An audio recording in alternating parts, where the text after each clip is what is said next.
వారి కాకినాడ జిల్లా ముమ్మిడివరం నియోజకవర్గం తాళ్లరేవులో దళిత యునైటెడ్ వెల్ఫేర్ అసోసియేషన్ నాయకులు నిర్వహించిన పాత్రికేయుల సమావేశంలో పి గన్నవరం మండలంలో దళితులపై జరుగుతున్న వివక్షను ఖండించారు.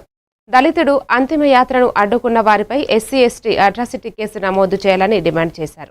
ఎమ్మెల్యే ఎంపీ బాధితులకు న్యాయం చేయాలని, దళితుల హక్కుల రక్షణకు చర్యలు తీసుకోవాలని సంఘం నేతలు కోరారు. ఈ కార్యక్రమంలో జక్కల ప్రసాద్ బాబు, వివిధ గ్రామాల దళిత నాయకులు కార్యక్రమంలో పాల్గొన్నారు.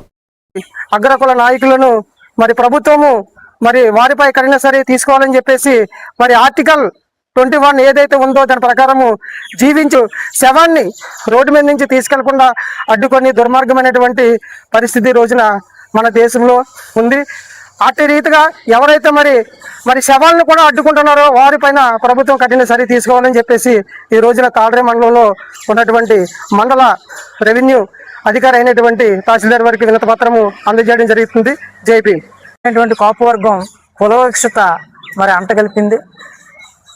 ఈ భారత రాజ్యాంగం ఈ రోడ్డు మీద అందరికీ నడిచే హక్కు ఇచ్చింది.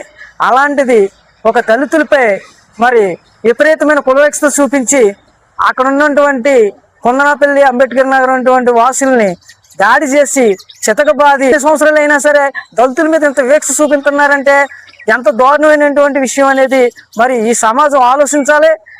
అలాగే మరి గత ప్రభుత్వం కూడా అదే రీతిలో ప్రవర్తిస్తుంది. ఇప్పుడున్న కూటమి ప్రభుత్వం కూడా అదే తిరుగుతుంది. దోషులను ఇప్పటి వరకు కూడా అరెస్ట్ చేయలేదు.